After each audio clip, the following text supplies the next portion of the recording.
Hello everyone, welcome back to the TJOmega channel for day 1433 of our daily content grind. So, we started doing tier lists again, and us content creators on YouTube, we love our tier lists because it's a quick, rapid-fire way of getting a lot of opinions out right away, and also causing fights in our comment section over where we ranked your favorite thing. But for today, I want to do a little bit for Transformers Prime because we have not talked a lot of Transformers Prime, and that's a disservice to a very good section of the Transformer franchise. So I decided to do a bit of a tier list on what I think is one of the more adventurous times in Transformers, at least as far as like the last 15 years goes especially. We're taking a look at the end of the line, the Beast Hunter toys specifically. Well, if you weren't there for this, they decided that at the last minute, Hasbro decided, hey, wait a minute, we're going to throw Predacons into this show. Can you start throwing dragons into this show? And the creators of the show went, sure. So final season became all about dragon hunting. But point being, the toy line that produced from season 3 is amazing because it's so weird. Okay, and if you haven't seen it before, I'm going to apologize for the small sample image. There was no good way of cropping these, so bear with me just a little bit. But we're going to start off with RC and her aquatic themed retool. Well, most of these are retools of previous Prime toys. Some are completely fresh and new, and then some are the dragons. So we're going to kind of cover a whole gambit of things here. I was never really huge on her mainline deluxe toy. The mermaid aesthetic she was hitting with this and the gigantic bow, kind of throwing back to the original of the modern RC toys from Energon. It's not a bad pull. It's not a bad pull. And she has those like kind of lilac aspects to her too. The toy itself isn't thrilling, but you know, it's not a bad color scheme. It's not a bad look. So we drop her into retail release right there in the middle. I think she's like middle of the road, and we move on from there to Beast Hunter Bumblebee. Now, there's a few iterations of this toy on the list, and this is not the normal one. So you'll bear with me as we try to go through all of them. This is a repaint where they basically just change the tone of yellow and swap the black for blue. So to cut this short, until we get to talk about the others, this version of Bumblebee never really did anything for me. It's the mainline deluxe, which is already not a great figure, but also this seems like they're trying to replicate the vibe of like the Murder Bee from the Dark of the Moon toy line, and it's just trying too hard to be edgy. It's Bumblebee with more spikes than like an 80s glam rocker. It's not a great look. I think it's just too busy. I think it's too much. I would put it in bargain bin. It's not completely horrible looking, but it's not really my aesthetic. I think it misses the mark there. That is going to take us to, let's see, what's on the, wait, why is my preview image going to Ultimate Predacons? That's not right. Okay, we will cycle back to that. I don't know why. It's supposed to be alphabetical. I have no idea what it's doing. So we're going to just march on through and go with what's on my current list, which is the Deluxe Dreadwing. This is weird because like they decided his whole thing in Beast Hunters is going to be like the wings of his jet mode are just going to open up into this butterfly wing thing. The toy itself isn't bad.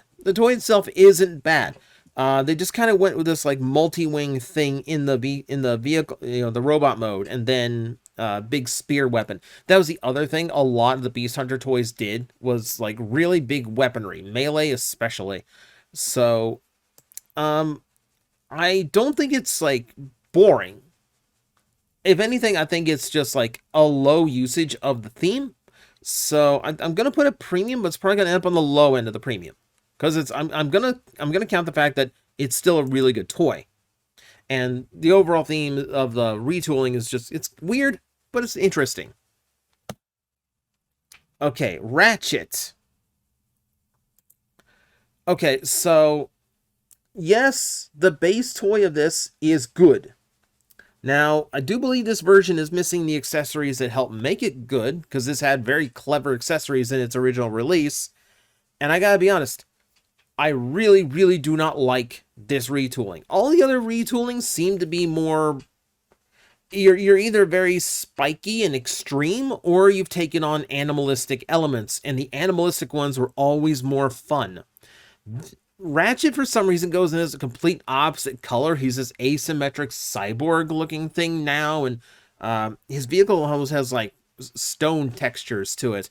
It feels out of place, and it doesn't feel like Ratchet anymore. Yeah, I'm putting him to flea market. As far now, the toy itself is good, but the retooling and the new colors they brought to this one, I think dragged the toy down a lot, because it's such a huge element of this. I am going to be grading these very heavily based on how the retool works for the character and the toy itself. For Ratchet, I don't think it works at all. I do not think it works at all. So despite being a good toy, I gotta drop it all the way down, because it's a terrible, terrible look for him. Okay, now we're getting into the realm of names I can't remember offhand. I'm totally not trying to look it up on these images very quickly. We are looking at Skystalker. Now, ice dragons are always going to nail it for me. This one is very thin, very svelte. It's got the disc launcher thing, which is not bad. It's got the digitigrade legs, too. The only thing that I would really think hurts this toy is the fact that it's a little bit too simplistic. Like, both modes look really, really cool on their own, but engineering-wise, toy-wise, it is a little bit simple. But the overall look is still pretty good. We're going to see this toy again, by the way, because it's going to get better. For me, yeah, the engineering's a little bit low, but I still think that's a premium toy. I still really like that figure. Now we're talking Grimwing. Grimwing is not the Griffin Transformer I have always dreamed of. Grimwing is an Urzagriff, which means a winged bear. It's an eagle-bear hybrid. So this is still really cool. It's got the color scheme I really like. That works for me a lot. It's just a really cool-looking figure. And also, if you know the character's story and personality, it's actually a nice little twist on the Predacons in this series. No, yeah, even the weapon is depicted as his own original character, which I think is amusing. I'm putting him up to Holy Grail. I really, really like that toy. I like the look of him a lot. Yeah, just really spot on. Just really, really cool figure. Okay. This brings us to Shockwave.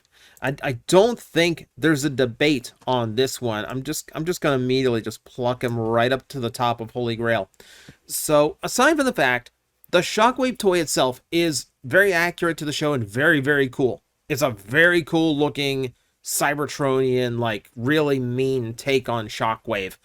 But I love the beast armor on this one. So the way they did it, and this is super smart of Hasbro, they realized there's new characters in season 3 that are in, you know, later season 2, season 3, etc., that are lacking in toys. Are going to be released in Beast Hunters, but that means they will not have normal releases in the previous iteration of this line that has no spiky bits, no animalistic elements, nothing. So he's not going to match with the rest of the cast that matches the show.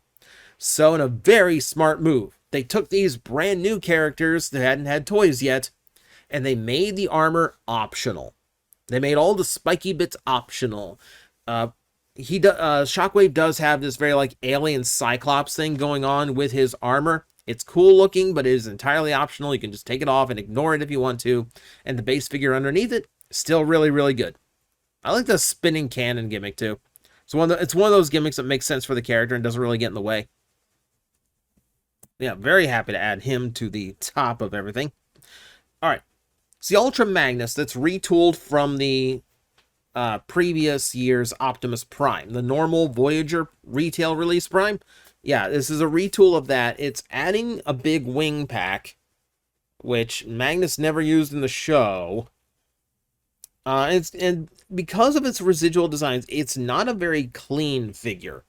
I always really liked the original concept, like the brand new design they came up with for Magnus in this line previously, rather than this, which is just a quick retool of Optimus Prime. I presume because in the series that was a lot easier for them to do, to just modify Prime's original model to create Ultra Magnus, rather than create something based off of the already existing toy. It's a little bit unfortunate. I will give it this, like, between weapons and the backpack accessory, the jetpack thing, you do get plenty of options. You do give it plenty of options, so I can't harp on it too much, but I do think it's underwhelming. I do think it's underwhelming, and I don't think it's a great-looking Ultra Magnus for that line. Yeah, I don't think that line ever got, like, a proper, good-looking Magnus. Yeah, I know, it's just... It's a little unfortunate. Okay. So I'm going to wheel us all the way back because now we are starting to look at the Predacons. So we're going to start with the one that this list wants me to start with, which is the Ultimate Predacon. So this is the one you wanted. Predacon in the show was gigantic. Yeah, huge wingspan on this toy, huge tail weapon. Cool looking dragon, obviously, because it's black, it's lava orange, everything on it looks really, really cool. And yeah, just absolutely massive toy when you have it in hand. So we're bumping this all the way to premium price, probably close to the top. This was a premium price figure. This is one of the largest figures they made for this toy line. And yeah, it earns it. It earns it. Now, if you want something a little bit less expensive, there was a standard Voyager class. You can get that as well. But with that one, yeah, you are not getting quite as good of a toy. It has this weird three-headed gimmick to it because it's the missile launchers were three-headed. So at least you had that as a weird little feature. But there is not nearly as much paint or detail. I think the wings sit a little bit too low as well. It's okay for what it is. It's okay for what it is. This goes closer to low retail. Closer to low retail. I'm going to judge it based on how much I like the Ultimate, and that's not fair to that toy. Okay, now we need to get all the way back. Thanks to my weird little OBS edit there that went wrong. And now we get to talk about Bulkhead. Brand new mold. Brand new deluxe mold for this line. And weirdly enough, Roadbuster inspired. We have elements of orange mixed in here. Now, the Roadbuster color scheme is always very, very tricky to get right. If you don't do it correctly, the browns and oranges do not look good with the green. In this case, I think it works well enough. I think they did a decent enough job on it. As a Beast Hunter concept, it is literally just Bulkhead, but more armored up, more heavy duty looking. He's not trying to do anything over the top. He's not adding in anything animalistic. He doesn't really need it. And produces a pretty nice little toy. It's a pretty nice little toy. Let me put up here. I think that is worth premium price. That was a fun little figure for what it was. That was one of those, like, this would have made a great original character if they had remolded, if they repainted it. But they never got around to that one. It was weird. It's one of the few retail figures that never got any kind of reuse or repaint that I can think of outside of, like, the Japanese version, which just is Bulkhead but normal colors. I don't know. I just want something a little bit more original, please. How about Laserback? Laserback's original. So we've got a quadruped dragon. No wings. Yeah. Interesting. The color scheme does scream R.I.D. Bruticus. I know it does. Bright red, bright yellow. Got hits of purple in there. Laserback is a very different beast. Literally. He does look and feel and play a lot better. He's more on the simplistic side, which is why I'm not going to rank him terribly high. But I am going to put him, like, up here. I think top retail release is fair for Laserback. I also want to point out, I tried to include all the repaints and retools in here as well. One of the ones that I just noticed is missing from this list is the repaint Vertebrake, which is the same toy but more like a tiger stripe inspired color scheme.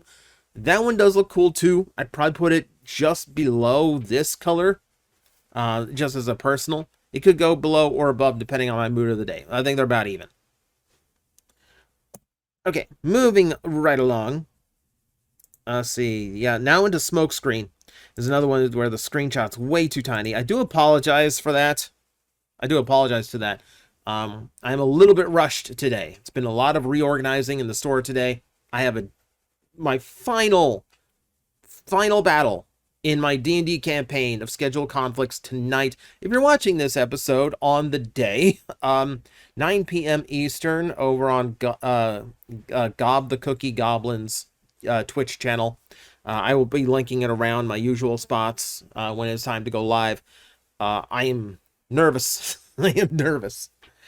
Okay, let's talk about Smoke. So yeah, so this is a little bit thrown together, I will admit. But let's look at Smokescreen. Smokescreen is another really, really good figure that had the really smart idea of getting all of his armor to be completely separate so he can fit in with Beast Hunters or the original cast. And it's a really, really nice looking toy. It's a very solid use. The armor looks great, especially in the vehicle mode. I even like the net gun. That's a little bit different. A little bit different of an accessory. The only thing I can remember about that toy that kind of got nerves is he is a little bit fiddly in the transformation. That's the only like negative that I feel like I can take away from that figure, because otherwise I have a lot of really like good thoughts about that toy. Yeah, so maybe like a little bit too fiddly to get him transformed, but beyond that, yeah, he looks fantastic in both modes. Just absolutely great looking figure. So we'll put him at top of premium price. I think that's fair for now.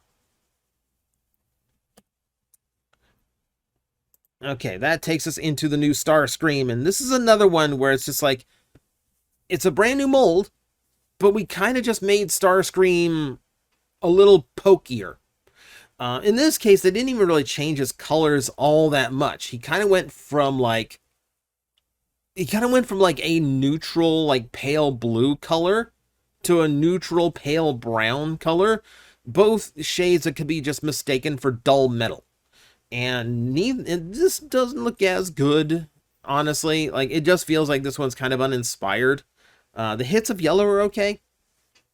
You know, like that's kind of the thing, but really, like, it's not a great figure on its own, especially because like about, I don't know, 40% of the mass of this thing is just in that gigantic grabber claw weapon, which, okay, fine little gimmick to throw in, but that's the size of that thing really does make me feel like it's starting to take away from the toy, you know? So I think design-wise, this could have been way more interesting if they added like Hawk or Pteranodon aspects to him. That way everyone could have just screamed for him to be Terrorsaur for BotCon. Yeah, and the weapon, I think, is just like way too much of the budget went into that weapon. Way too much of the budget. Okay, so I'm putting him bargain bin. I've never really been big on that toy. Wheeljack is a weird one. Wheeljack's a really weird one because it's basically just his normal mode, but all of his stripes start coming off of the vehicle to make him look spikier. It's not as over the top as Bumblebee's. Bumblebee has these hard black spikes all around, like he just grew shards of obsidian. This is more like accentuating details that are already there. It's like Wheeljack, but extreme. The toy is still good. The new addition of like panel wings is a little bit weird. But the rest of it's okay. You know, the new weapon is weird, but it's another disc launcher. I still really like the disc launcher. More importantly, he does still have his swords, so he still has his really good accessory too. I would put this higher up. I'd put this higher up. I don't think it's hitting the novelty that makes me like the bulkhead, but it's definitely a better job than Dreadwing. So yeah, like it's a fun idea of just like, let's just take his existing details and just spike them up a little bit. Okay, this is where we get into let's see. No, does my thing want to skip again? My thing wants to skip again. Okay, then I guess we're skipping again. Let's just keep going on with what's on the preview underneath me right now, because I know people want to hear about Crockout. Yeah, so we're gonna account for this. The toy is terrible. No matter how fun the gimmick is, no matter how much personality the retooling adds, yes, it's fun that they made him look like a crocodile, that his new weapon is a crocodile tail that comes off the end of the vehicle mode. None of this removes the fact that that toy is very, very undercooked. So I can't put it that high just because we like the Crockout thing. Okay? So if I take Crockout and I put him here at the bottom of retail release, understand that his normal figure would end up in the flea market bin, because it's not a good figure in the least. But we will at least acknowledge he's got one of the most fun retools out of all of these toys. So we will at least give him credit for that. I will bump him up probably a little bit more generously than I should. Okay, now we're getting to talk about one of the other Bumblebees. So this is essentially like your stealth mode Bumblebee, except now he's got the heavy spike thing. Now that actually does reduce how extreme all the new spikes look, because now it's blending into the rest of Bumblebee a lot better. So we're going to account for that. He does look better, and also toning the yellow down all the way to a gold that helps a lot too. That really blends it in a little bit better. They threw the baby blue in. They threw in the baby blue for some reason. That's not a great looking part, but you know what? It's still better. It's still better than the attempt at a murder bee. I am going to go ahead and pop him up above Crockout. It's still not a great figure. Keep that in mind. The base figure is still not great. It is better than the knockout mold, and I do think this overall looks better as a figure. The one that really wants, the one that TJOmega wants me to do next, and has been wanting me to do next, is just the normal color. It's just the standard Bumblebee with the black spikes. And that kind of falls under the same as the one we talked about previously. You know, this is a very small color difference between those two releases. I will say, this being more proper Bumblebee colors, I will put it up a little bit higher, but that's still trying a little bit too hard on a figure that really isn't that good to begin with. So I'm just going to get that out of the way now, and whenever the scroll decides to bring up that Bumblebee. Hang on, now we need to get back to where I was. Or is it just going to, like, completely... Yeah, it's going to completely mix up everything now. Now it's just mixing up everything. Of course, today, when I don't have time to go back in and fix it, that is when all of this doesn't work the way it's supposed to work. Okay, whatever. I'm going by my own rules now. Okay, so let's talk about Skylinks. So this is already Skystalker repainted. So similar vibe, similar flaws. It's a little bit simple in the engineering, etc. However, this repaint has always given me the creepiest vibe. Yes, at its heart, it's a Skylinks homage. It's white, it's blue, it's red. However, it's a very dark, kind of lifeless shade of blue, and it's a very brick or blood red to the rest of him. When you put those elements together, I don't necessarily see a Skylinks homage anymore. What I see is a Dracolich for you D&D players. I am seeing this zombified dragon made of bone that is still surviving and moving because of these blue rotted pieces of flesh still stuck to him and the little bits of thriving, still living muscle that's still, that's covering, it's loosely connecting him here and there. It's a morbid way of looking at it, but I'm not entirely off base. So it's always struck me a little bit better. As much as I like my ice dragons, it's a cool look when you take it into that context. That makes a very unique piece.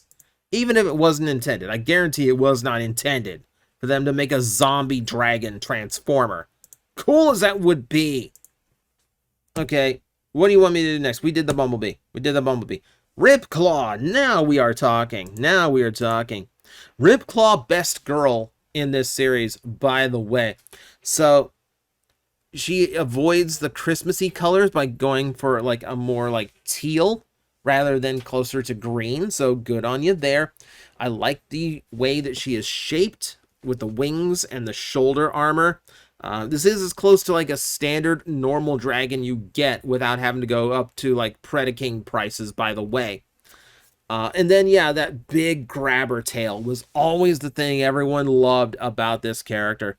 It's at this point I should point out another aspect of the Beast Hunters toy line is the fact that a lot of the plastic had a marbleized swirling to it, including the Predacons, meaning that a lot of these figures were all just a little bit unique. There's a lot of figures out in this line where no two are exactly alike because of the plastic color swirling they went with. It's a fascinating little thing. To think about. But yeah, Ripclaw was fantastic. I love the look of the dragon. I love the look in the robot mode. We are bumping her very high up. I think she's a Holy Grail tier toy. I think she is Holy Grail tier. You want to talk weird? Let's retool Megatron into a Sharkdacon. Now, this is already a weird concept. I think the weird... Oh, hang on. I realize that's connected to the same button. That's my problem. One of my problems. Yeah, but, like, it's already crazy enough to actually turn Megatron into a Sharkdacon-inspired figure. But also to take that vehicle mode with that front scoop section, that front round piece, and make that a Sharkdacon head, that's pretty demented. This is one of the most demented looking ones. Now, the dark bronze color is not bad here, but I think it's not quite vibing with the bright blue and the bright pink. He is a very colorful bot, except for that base color, which frankly still needed to be silver. Sharkdacons are generally silver. They are not this, corroded metal color that he's going for. And I think while the overall design of it is really, really good, I think the color scheme ultimately fails. I think it's trying for very bright colors on a dark base, which is fine. But the dark base they chose is just not blending well to it. If they had gone with like a gunmetal gray, I think this would have been one of the coolest looking figures of the line. But there's just something about that brown that's just like pulling this idea down for me. How far is it pulling down? Yeah, I think I'm somewhere like here. I could put it up a little bit higher depending on preference. Like I said, I think it's off just enough to put me off of that figure.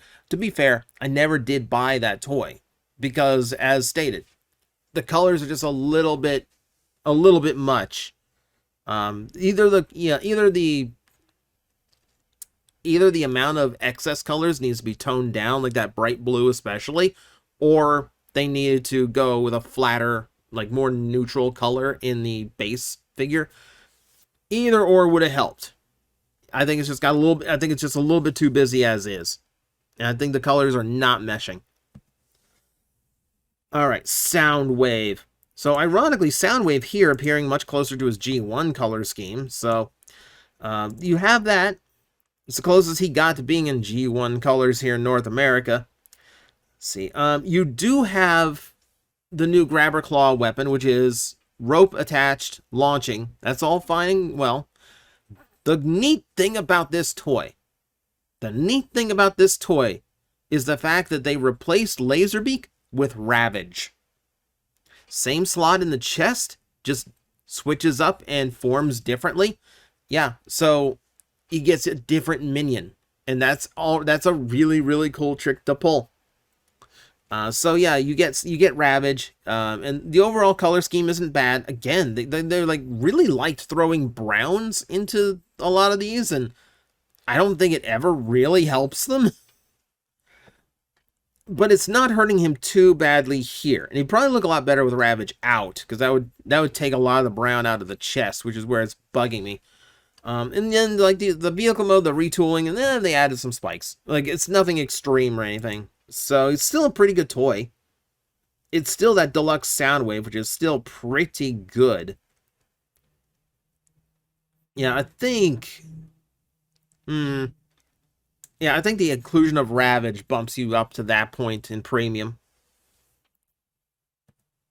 Okay, I believe this is the Dragonfire Optimus Prime, the super gigantic one with the big wheel in the back. To be fair, it's a gigantic gimmick figure for kids. It does look really cool, don't get me wrong. You know, the gimmick is really big and really consuming on this toy. But it does get across just how, like, big and ferocious this Optimus was at the end of the series, because he was a big, powerful bot. And this toy does a pretty decent job of conveying it, especially the new melee weapons he gets. Like, yeah. After that, it literally is just like a big wheel tool. Now, engineering transformation is absolutely hurt here. Because it's a big gimmick figure, the transformation is really limited, and there's some elements that are very, very thrown together and not really great. So we're going to account for all of that.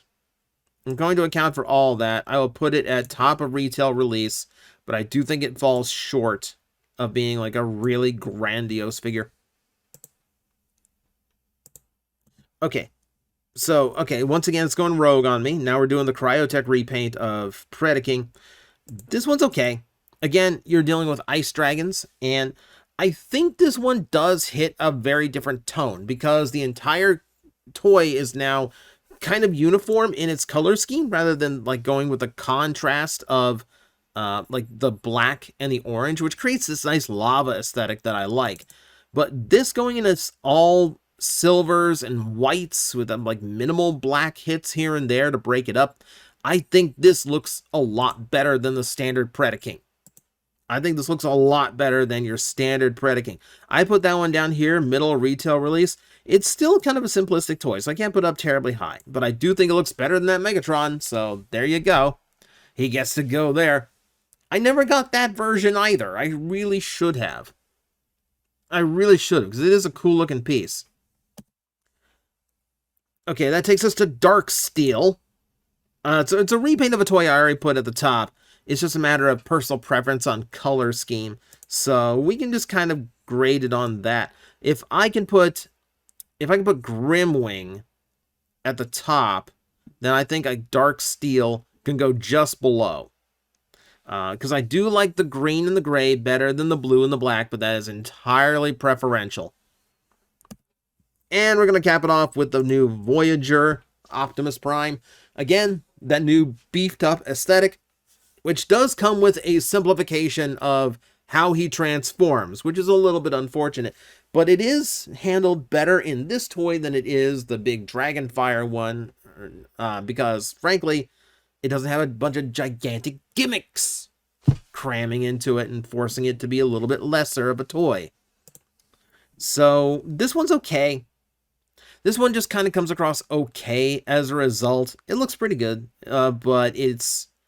Yeah, so again, if I can put that big Optimus Prime at top of retail release because of the gimmickry making it more fun, despite its engineering shortcomings, I think it's fair to put Optimus at the bottom of the premium price because quite the opposite. Not nearly as much gimmickry going on, but a much more solid figure as a result. And that, my friends, is going to be my tier list. I'm probably way off on some of these. Admittedly, it's been a hot minute since I got to mess with a lot of these toys, but it's a fascinating period of exploration and experimentation in what the Transformer toy line could get away with, both in how big can we make these figures and how outlandish can we make the remolds. So, interesting times. Interesting little time period to talk about. But that is going to do it for me today. Thank you everyone for watching. I always appreciate it. And of course, I'll be back again doing this tomorrow. We're coming up on 4 years. It's crazy to me. So thank you everyone. I will see you next time. Hello everyone, I am Astral Agent Magnetar, a Tokusatsu VTuber, and I am streaming 4 times a week over on Twitch, Monday, Tuesday, and Wednesday afternoons, and a special late night one on late Friday/early Saturday. So come watch, come hang out, and let's make an impact together.